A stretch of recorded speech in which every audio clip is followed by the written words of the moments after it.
Welcome back to Field Notes from the Dead, where we explore the stories, the science, and the strange humanity tucked into the bones we leave behind. Today's episode is for my writers, world builders, mystery lovers, D&D dungeon masters, and all the curious minds who want to make their fictional worlds feel very real. We're talking about how bones tell time, not hours or days, but something far more important, whether an injury happened before, during, or after death. And we're going way deeper because the whole body is a clock. And decomposition, that's its own language. Let's get into it. So what does trauma timing actually mean? When forensic anthropologists talk about trauma, we're not just talking about what happened. We're talking about when it happened. Bones record their own timeline, and we divide that record into three major categories. Antemortem, which is before death. Perimortem, at or around the time of death. Postmortem is after death, and each one looks different. Each one behaves differently, and if you're a writer, these clues can completely change how your story unfolds. Antemortem trauma, or before death. Antemortem trauma is everything that happened while the person was alive. And the key to identifying that is in the healing. Even a day or two of survival leaves evidence. Rounded fracture edges, early bone remodeling, callus formation, infection or abscess, smooth or blunted edges of the bone. Let's do some storytelling examples. A character who survived a long battle long ago might have healed rib fractures. A child with healed wrist breaks might indicate past abuse. A missing tooth with a smooth socket was years lost before death. A warrior whose ulna shows a peri-fracture, an arm raised in defense. Antemortem trauma gives your character history. It paints a picture in their life and not just their death. Perimortem trauma, at or near death. Perimortem trauma is the most dramatic and often the most misunderstood. This is trauma that happened right at or around the very moment of death, when the bone is still fresh and flexible and full of moisture.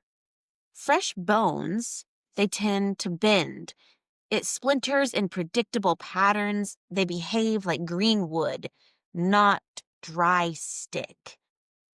What it can look like would be sharp, smooth edges again, spiral or butterfly fractures, radiating cracks, hinging or bending. Fracture color matches the rest of the bone, no healing. This is where your murder mystery, your battle scene, your ritual, or your accident comes to life. Here's some examples. Radiating cracks in the skull equal blunt force trauma at the time of death. Clean slicing trauma on ribs equals stab wound while people were alive. A spiral fracture, which is twisting injuries or falls.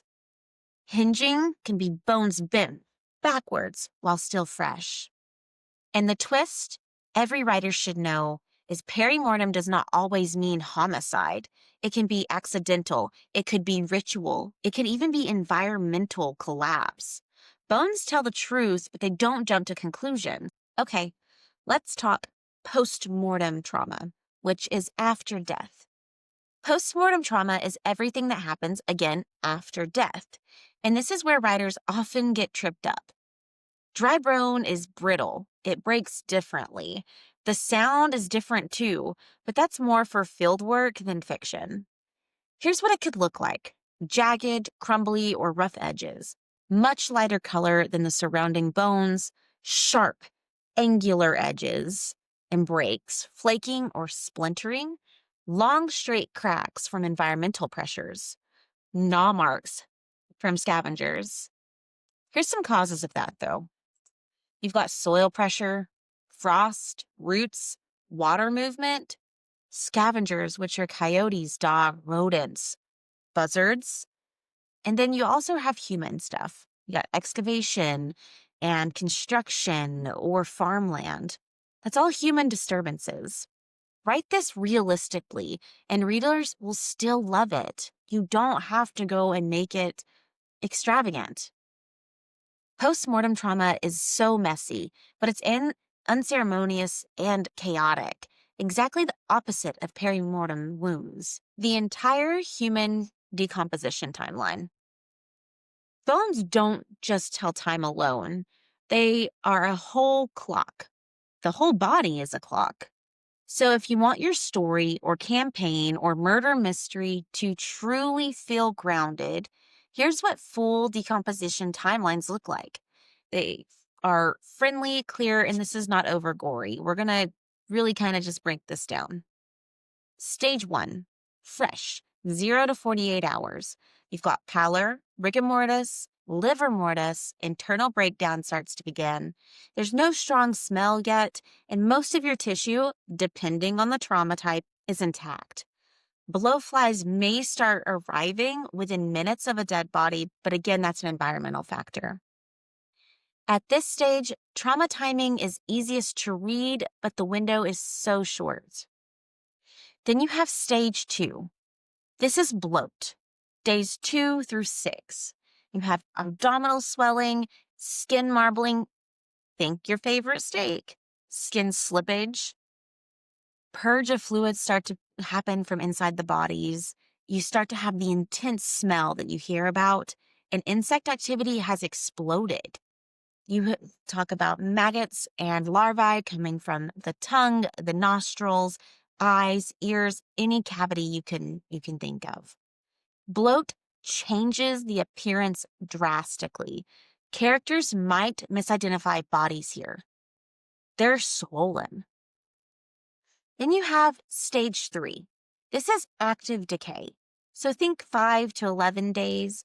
You have tissue that's started to liquefy or is liquefied.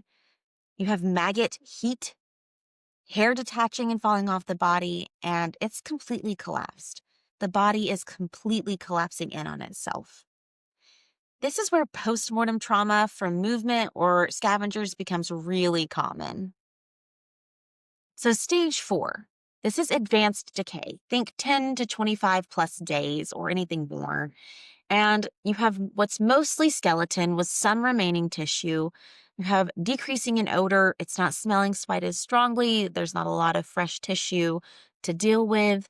And then you have the environmental factors start to, dominate. Weather, humidity, scavengers, mummification, adipocere, or partially skeletonization can happen depending on this climate. Stage 5, dry skeletal. That's 1 month plus. You have full bone exposure, weathering on the bones, root etching, bleaching from sun, cracking bones. At this stage, bones actually can tell us more than the soft tissue ever did. Let's talk taphonomy. Taphonomy is everything that happens between death and discovery. If you want realness, let's add some details like insect life cycles, animal disturbances, soil staining, bleaching from the sun, moss growing, roots starting to etch through, weathered staging, clothing decay, burial depth differences due to scavenging or other environmental factors. Every detail anchors your story more. So here's your big takeaway. Trauma plus timing plus decomposition plus taphonomy equal a true clock of death. Bones aren't silent. The body isn't silent. Everything from bruising patterns to insect larvae is telling your story. If you are writing mysteries, fantasy, horror, historical fiction, it's all important. Use this. It's science, but it's also a story or storytelling within itself. And it's so endlessly human. If you enjoyed this episode, hit subscribe, leave a comment, or send me your writing questions for a future episode. Until next time, keep your notes close and your bones even closer.